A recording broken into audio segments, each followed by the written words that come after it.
जय श्री लक्ष्मी नारायण प्रिय भक्तों, आज हम ज्योतिया व्रत कथा लेकर आए हैं। दो बहनों की कहानी, एक सुखिया और दुखिया की। तो चलिए शुरू करते हैं। प्रेम से बोलिए हर हर महादेव।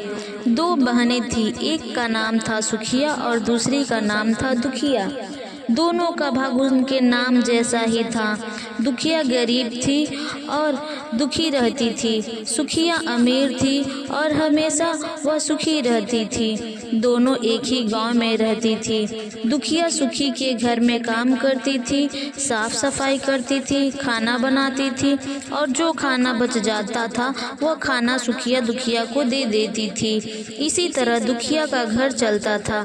समय बीतता गया, दोनों के बच्चे भी थे। सुखिया के 2 पुत्र थे और दुखिया के 2 पुत्र थे। जब ज्योतिया का व्रत आया तो दोनों बहनों ने ज्योतिया व्रत रखा था। दुखिया सुखिया के घर काम करती थी। व्रत के दिन दुखिया ने सुखिया के घर जो चावल फटका, उससे जो खुर्दी निकली वह अपने लिए रख ली और साफ चावल सुखिया को दे दी। फिर साग को चुनी, बढ़िया वाला साग सुखिया के लिए रख दी और जो डंठल था वो अपने लिए रखी। अब दुखिया ने भी सुखिया के घर सारा खाना बना दिया और अपने घर चावल की खुर्दी और साग के डंठल लेकर गई। बनाने के लिए खुर्दी का चावल और साग के डंठल बनाकर वो खाना अपने बच्चे को खिलाई और खुद भी खाई।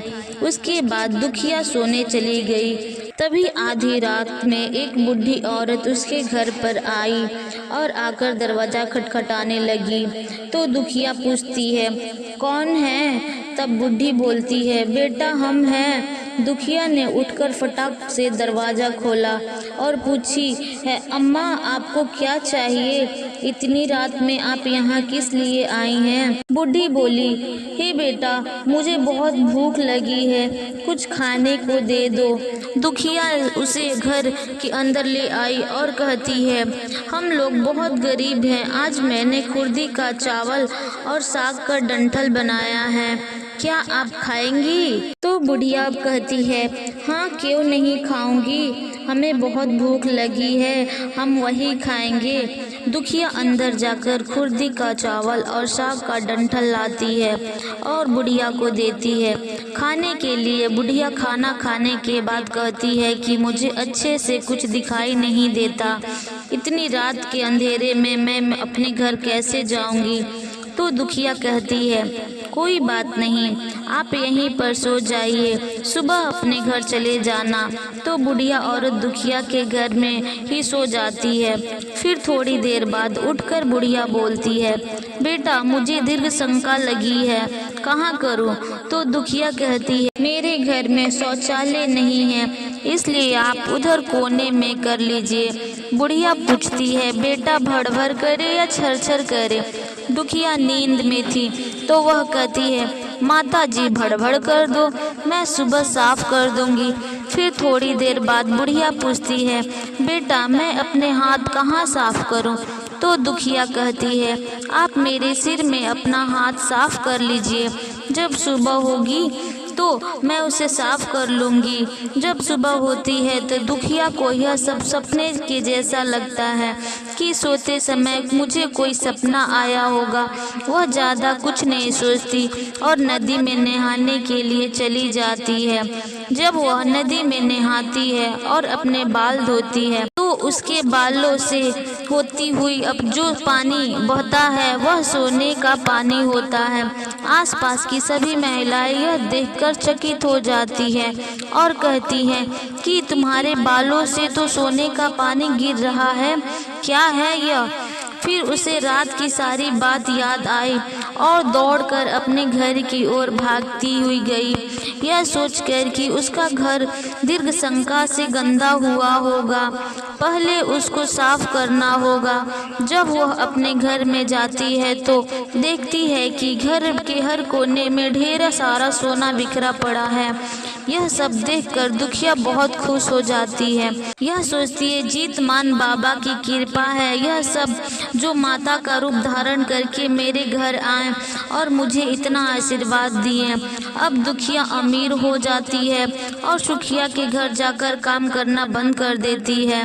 दुखिया जब अपना व्रत पूरा करती है तो अपने पुत्र से कहती है कि जाओ मौसी के घर से तराजू लेकर आओ, यह नापने के लिए कि यह सोना कितना है। बच्चा बहुत खुशी से सुखिया मौसी के घर जाता है और तराजू मांगता है। तो सुखिया पूछती है तराजू पर क्या नापना है? तो बच्चा बोलता है मेरे घर में बहुत ढेर सारा सोना है, उसी को मम्मी नापेगी। सुखिया कहती है खाने के लिए तुम्हारे पास कुछ नहीं है और सोना नापोगे, मुझसे झूठ कहते हो? तो बच्चा कहता है नहीं, झूठ नहीं बोल रहा हूँ। सुखिया सोचती है जब तराजू मांगा है तो कुछ ना कुछ जरूर नापना होगा, इसलिए वह तराजू के पीछे गोंद लगा देती है ताकि जो भी नापेगा वह थोड़ा सा इसमें चिपक जाएगा। दुखिया जब तराजू पर सोना नापती है तो कुछ सोने का टुकड़ा उस गोंद में चिपक जाता है। जब बच्चा तराजू लौटाने आता है तो सुखिया उसके उलट पलट कर देखती है तो उसके तराजू में सोना लगा हुआ मिलता है। सुखिया सोचती है उसके घर जरूर कहीं से सोना आया होगा, इसलिए वह कई दिनों से काम पर भी नहीं आ रही है। सुखिया उसके घर जाकर देखती है कि आखिर यह सोना कहाँ से आया है। जब सुखिया दुखिया के पास जाकर पूछती है कि तुम्हारे पास इतना सोना कहाँ से आया कि तुम तराजू मंगाई नापने के लिए, तो दुखिया उस रात की सारी कहानी अपनी दुखिया बहन को बताती है। दुखिया का एकदम मन सच्चा था, इसलिए वह सब कुछ बता दी, लेकिन दुखिया के मन में लालच आने लगा। दुखिया के पास हमसे भी ज्यादा धन आ गया है, अब अगले ज्यूतिया में मैं भी खुर्दी का चावल और साग का डंठल बनाऊंगी।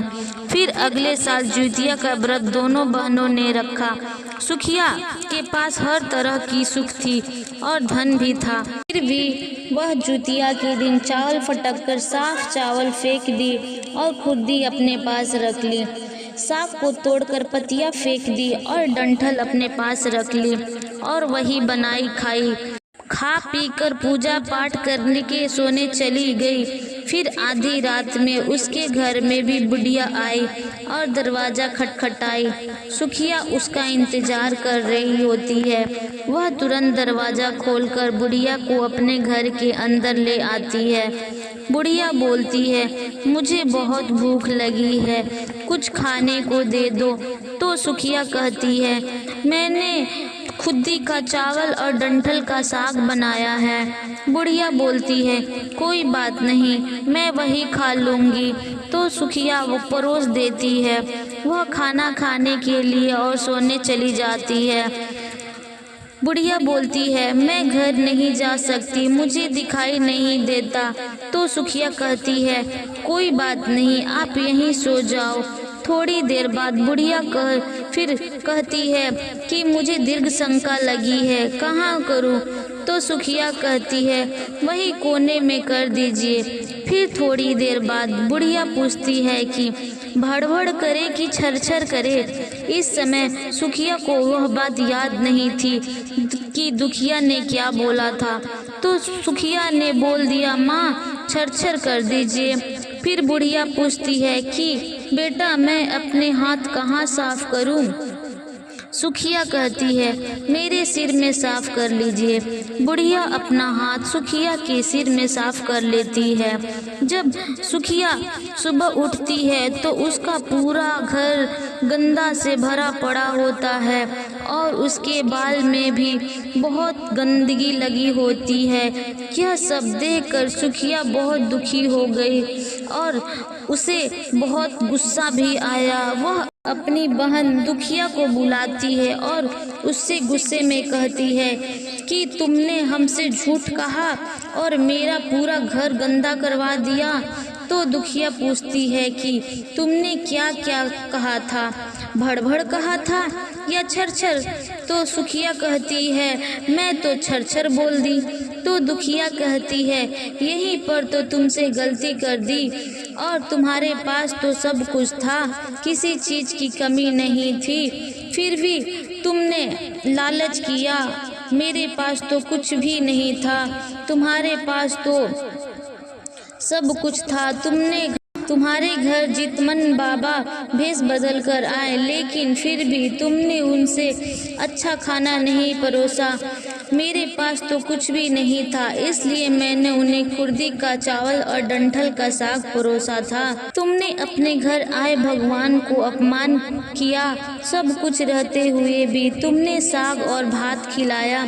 तुम्हारे पास सब कुछ होते हुए भी तुमने लालच नहीं करना चाहिए था, इसलिए तुम्हारे साथ बुरा हुआ। दोस्तों, आपको यह कथा कैसी लगी कृपया कर कमेंट में ज़रूर बताएं।